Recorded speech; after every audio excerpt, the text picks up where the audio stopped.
Hello everybody and welcome to part 2 of Spyro the Dragon for the PlayStation 1. Last episode we actually finished off the Arson homeworld and we beat Dark Hollow. So today we'll be going to Stone Hill, which pretty much has the same background and everything as the homeworld there. Sorry, I kind of lost track of what I was going to say. So the audio actually came out probably the best I've had in a long time on YouTube. I do apologize if you guys hear the controller clicking in the background, but you do know that I'm actually playing the game live, which I hate doing post-commentary. Not only is post-commentary boring to do, it just doesn't feel the same. Oh, and I forgot to go over what we have. We have 200 gems and 4 dragons. Now, if I'm not mistaken, this is the biggest level in the first world. And we also have our first dragon in here, known as Lindar. When you free a dragon or step on one of their platforms, you're saving your progress. That could be useful if you run into trouble. Not that you ever run into trouble, Spyro. So 8 dragons. Not looking too bad. We've actually gotten quite a few.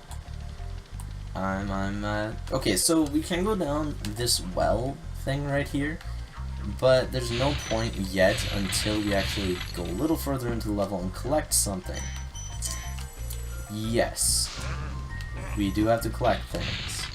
Obviously, we've been collecting gems. We actually have to go this way first. And this is kind of cool because this world does kind of split into 3 parts. One being like this world full of the wells and the water and stuff. And then this is also the exit of the world, but you guys actually look carefully. You can see sparkles coming through the wall. That means there's something on the other side. So let's talk to whoever this is about the exit portal, because I know it's him. And we have Aster Phoenix. After you freed all the dragons, pass through this fancy vortex thingamajigger. It'll take you back to the artisan home. But first, let me tell you a story. No thanks. See ya. Huh. Interesting. Kind of already knew that, but sure. Why not? So we have a beach. Because life's a beach. Actually, Spyro was never really one for beach levels in the beginning. Because in this game you can actually swim. For those who have watched my previous Let's Play, yes, there are water worlds and water levels. Sorry for the voice crack there, but yeah, there are levels like that, but not in this game. So we did grab our key, as you guys can tell, so now we can go down here. And this is also where the 3rd dragon is. It's crazy how many dragons we've already found. And there's actually still quite a big chunk of the level left. But anyways, we have Gavin. Such a simple name. Watch the dragonfly, Spyro. His color indicates his power. When he eats butterflies, he stays strong. Like me. Sure. Some things I like about this game is how the camera pans in on Spyro. I think it's kind of cool. Now, it's getting close to the college season because I will be moving sometime in August. So, it's June right now. It's the 6th or 7th of June already. And yeah, it's crazy creeping up. So, it might be a while before I can actually do videos there. Yes, I will be living there a few days before school starts. So get used to them. If I have any roommates or if I actually get the single room, I'll get used to the internet. I'll get used to everything. I'll probably have an update video sometime regarding college and stuff like that. I'll probably have a job on the side too, so I'll try and get as many videos up as I can. I will upload a lot more during the summers due to the fact that, I can, because, while you're in college or university, you do get 4 months off instead of 2. Perfect time to work, but since you don't have to worry about school, you can have a little more fun while working. Anyways, we have our final dragon here, which will teach us about gliding, and his name is Gildus. Spyro, my friend, how about a hint on gliding? You bet. For the longest glide, press the X button at the top of a jump, and try pressing the triangle button to drop down in mid-flight. Not being one of my favorite dragons, he is probably my favorite for design-wise, because he is colorful. Now, this game had a cool idea for an in-game wall. So you have these pillars, but if you try and run up, you run into an invisible barrier that actually shocks you. But it looks like it's some kind of futuristic fence with long landscapes. That's actually how they did it. I actually watched a video on how they used to actually build the long-range backgrounds like that. It's crazy. And sometimes if you're up here, you can hear a little bit of laughter. And that's why. The other item in the game you have to collect other than gems are dragon eggs, which apparently these random blue thieves have. Now these guys are very iconic to the Spyro series, because they're in, I think, every single Spyro series at least once. Whether he's a good guy or a bad guy, he is in it at least once. I could just do a video per level, but I want to keep it to the under the 15-minute mark. So I'm going to try and do stuff within that time frame. If you guys know what I mean like, you know, trying to beat 1 or 2 worlds within 15 minutes. Some worlds in this game are a little bit longer, or not necessarily longer, but more frustrating due to the fact that the way the level's laid out, the difficulty of the level, or enemies of the level, stuff like that. But we should have all of our gems pretty quick. We're already at 192. There are only 200. And we're missing 4. So we got 1 here, and I think there's 1 back here, and bingo! That should be everything in Stone Hill. I always used to call it Stone, what is it? I always forget what I used to call it. I didn't say Stone Hill, it was like Stoned Hill or something like that. I don't know why I ever made it like that. But you remember there is the boss world we can go to, but there also is another level we can go to. So if we go over here, back up past Thomas, and into there we have Town Square. Town Square, let alone its terrible name. Yes, I know it is a trashy name. I personally think it's stupid, but it's actually a really good level. The music's good, the design is good, the colors are awesome, and it's a pretty fun level. I think 300 gems, 200 gems, sorry, and 4 dragons. So it's pretty much Stone Hill again. But if I'm not mistaken, this level is actually smaller. And we already have our first dragon, which is Nils, or Slyn. Welcome to Town Square, Spyro. Begin exploring by gliding to that area with the bulls. Use the L2 and R2 buttons to get a good look. Awesome. 12th dragon.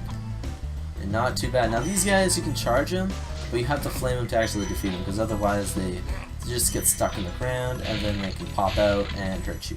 You do get the gem when you charge them, but then you have to fight them again, and then they won't give you anything. So it's better off just using Flame Breath, guaranteed the KO, and not take any damage. Now there were gems up on that upper ledge, but we can't get them yet, and we have a free life. I told you it's not going to be too bad. If you fall down there, I'm pretty sure you'll die, because you can't get out. And second dragon, we have Devlin. Thanks, Spyro. I had the worst itch on the tip of my wing. Oh, did you know that you get your longest glides by pressing X at the very top of your jump? Oh no, we got Matadors, eh? Matador Norks. It's funny, because Spyro's enemies in the old games were either just animals or Norks. Not orcs, but Norks. We're not playing World of Warcraft or Dungeons and Dragons, so we're not fighting orcs. We're fighting Norks.